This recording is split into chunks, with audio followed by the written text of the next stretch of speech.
Imagine this. You meet someone new, and within days, maybe even hours, they make you feel like you are the most important person they have ever met. They text you good morning before you even wake up. They remember everything you say, every small detail, every passing thought you shared once. They tell you that no one has ever made them feel the way you do.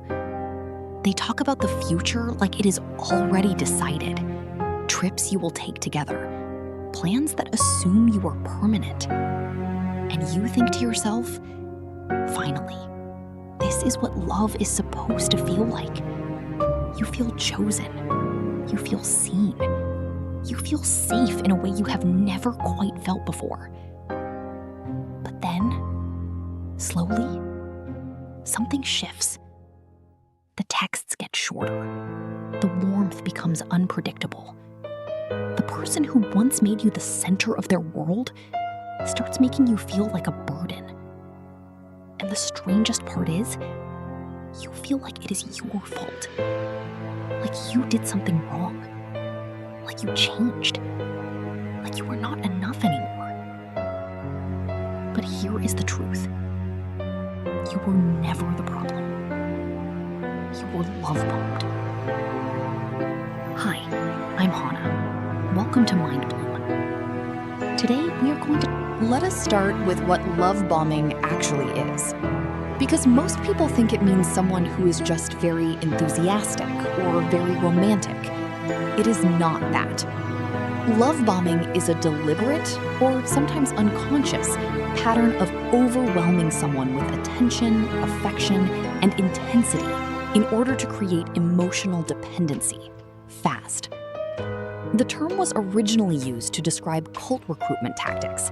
Groups would shower new members with warmth, praise, and a sense of belonging to make them feel so accepted that they would lower their guard completely. Romantic love bombing works the same way. The love bomber, and this is important, is not always a villain who knows exactly what they are doing. Some are calculating and intentional. But many are people with deep wounds, deep fears of abandonment, people who learned early in life that love has to be earned through intensity, through performance, through never letting the other person feel uncertain about them for even a second. What they all have in common is this. The love bombing phase is not about you. It is about them. It is about their need to be needed, their need for control, their need to secure your attachment before you have had time to truly see them. And it works because your brain is designed to respond to exactly this kind of attention. When someone offers deep, overwhelming connection, your brain releases dopamine, oxytocin, and serotonin all at once. You feel euphoric. You feel bonded. You feel like this person is home. That is not weakness. That is neuroscience. And the love bomber, consciously or not, is using your own brain chemistry against you.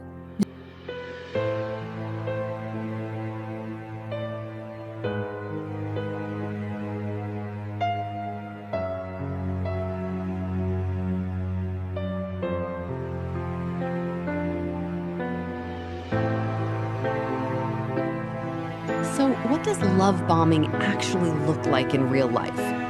Here are the 5 signs, and I want you to be honest with yourself as you hear each one. Sign 1. The relationship moves at a speed that makes you slightly uncomfortable. Not excited, uncomfortable. There is a difference. Excitement feels light.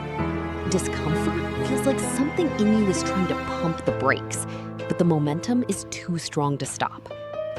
They say, I love you within weeks. They want to meet your family immediately.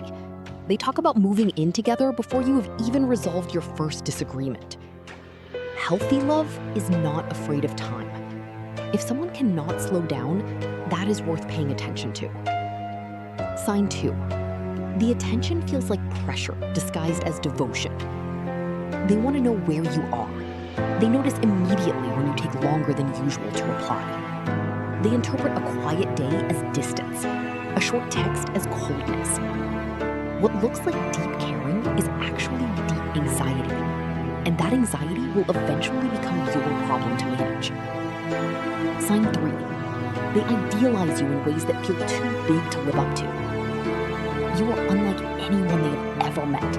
You are perfect. You are exactly what they've always needed. This feels extraordinary, but it is also a warning. Because they are not falling in love with you. They are falling in love with a version of you they have invented. And the moment you are simply human, tired, distracted, having a bad day, the idealization will crack. And the fall from that pedestal is not gentle. Sign 4. You feel guilty when you need space. You say you are busy. They act wounded. You want a night alone. They ask what they did wrong. In a healthy relationship, asking for space is met with understanding. In a love-bombing relationship, it is met with punishment, silence, sadness, a look that makes you feel like you are abandoning someone. And so you stop asking.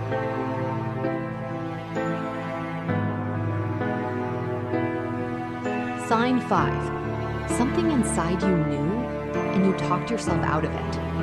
This is the sign that matters most. There was a moment, early on, where something felt slightly off, a little too much, a little too fast, a little too intense. And you had a choice. You could slow down and examine that feeling, or you could let the warmth and the attention carry you forward. Most people choose forward because the feeling is so good, because it feels like love, because you did not want to be the person who overthinks everything. Your instincts were not overthinking. They were protecting you. So what do you do with all of this? If you are in something that feels like this right now, slow down.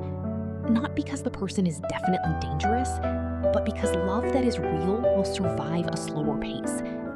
Love that disappears when you ask for time was never really love. If you are on the other side of this, if you are healing from a relationship that started with everything and ended with nothing, please hear this. You were not naive. You were not desperate. You were not foolish. You responded to what looked, felt, and sounded like exactly what you had always hoped for. And someone used that hope against you. That is not a reflection of your worth. It is a reflection of their wounds. Healing from love bombing takes time. It requires rebuilding trust in others, and most importantly, in yourself. Start by trusting the small things your body tells you. The discomfort, the too fast, the too much. Those feelings are not obstacles to love. They are your compass. If this video helped you name something you have been carrying, share it. Someone in your life might need to hear this today. I am Hana. See you in the next one. Take care.